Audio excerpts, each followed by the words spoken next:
What's up, guys?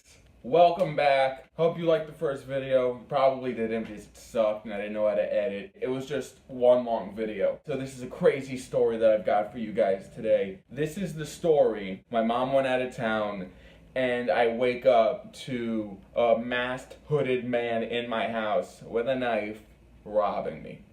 So it all started off earlier that day in school. I wake up that morning and my mom never tells me, too far in advance when she's going out of town, because she doesn't really want me to plan for the day she goes away. If she just gives me just a few hours notice that she's going out of town, she figures I can't get in that much trouble. She wakes me up that morning to go to school. I'm in 10th grade. I'm a little boy. And she lets me know that she's going out of town. She's taking a trip to New York. And she was leaving my brother and I alone in the house. So I get to school later that day, and I get together with all my friends, and I let them know that my mom was going out of town.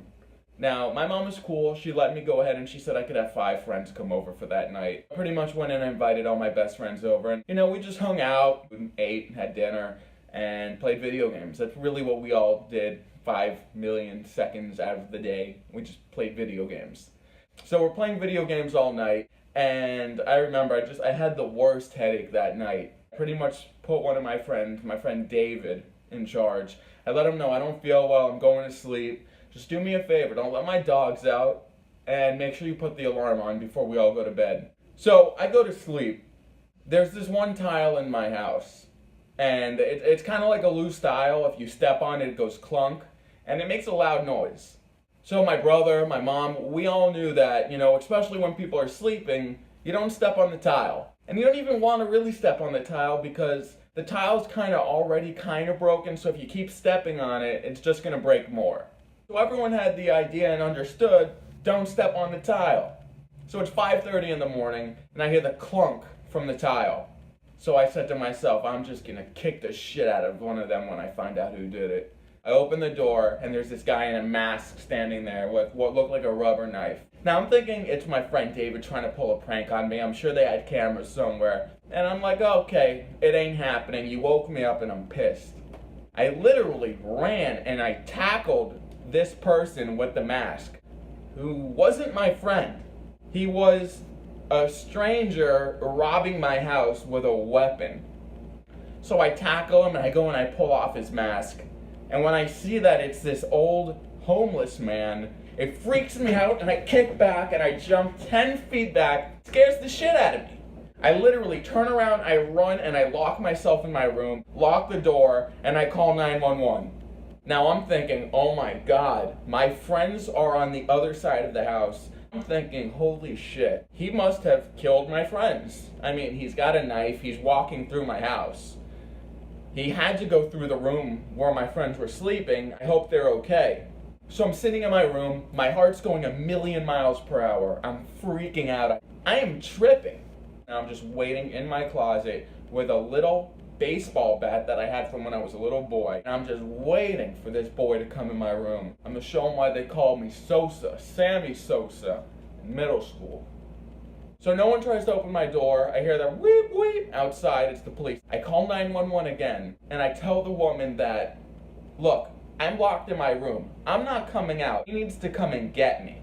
So I gave the woman permission for the cop to go in my backyard and come in through my back doors, which I knew were unlocked. So I hear a knock on my bedroom door, and I hear it's the police, come out. So I open the door, I drop the baseball bat, and he walks me out to the front of my house. So I walk outside, and all my friends are freaked out. They're all shook up from what happened. And I walk outside, I join them. There's 10 cop cars outside.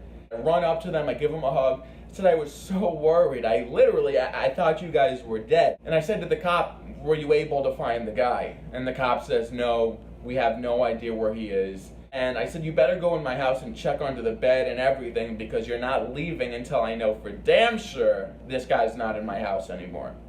So the cop walks me through the house, looking under the covers, looking under the bed. I'm making sure this homeless dude is not in my house anymore. Now get this is the craziest part of the whole story. 2 hours later, we all go back to sleep. It's 6:30 in the morning, 7 a.m. in the morning, and I hear the thunk again. So I went and I grabbed my baseball bat because I knew something was up and I knew that it might be this fucking guy again. I open my door and it's the same exact guy. He broke into my house 2 times and he came back again. I tackled the guy to the floor. I screamed for all of my friends. All my friends run into the room and they all hold this guy down. Literally tied him up like we're the mafia or something to the chair. And we called the police. The police came to my house again. So the police came to my house for the 2nd time that night. You know, the police had to untie him because we did such a great job tying him up. And the police ran his name. Turns out that this guy turned out to be a sexual predator, pedophile. And this guy was in my house. And the reason why this all happened is because my friend David left the sliding glass door open. Whenever we go on vacation, we get a little magnet from, Florida or Louisiana, and he stole all the magnets off the refrigerator. We have no idea why. He didn't take anything of value, so we don't know why he was there. The cop came back into my house after he ran his name and put him in the car, and he said, "You might just want to be careful." He said to us that he was sent to kill you. I literally thought my friends told the cop to say that. I looked at him and I said, "You said, wait, what?" He said he looked at us, he looked at all the police, and he said that he was sent to kill you. When we asked him who he was sent by, he told us God. True story. That is the time a homeless man broke into my house because God told him to come and kill me. Twice! Broke into my house twice! Anyway, guys, I hope you liked the video. This is just one story from my crazy life that's happened to me. I've got a ton more stories. I'd love to share them with you. So make sure you like the video, subscribe if you enjoyed it, and I look forward to having you guys back next time for another story. Until then, it's your boy, Zach, and I'll see you guys tomorrow.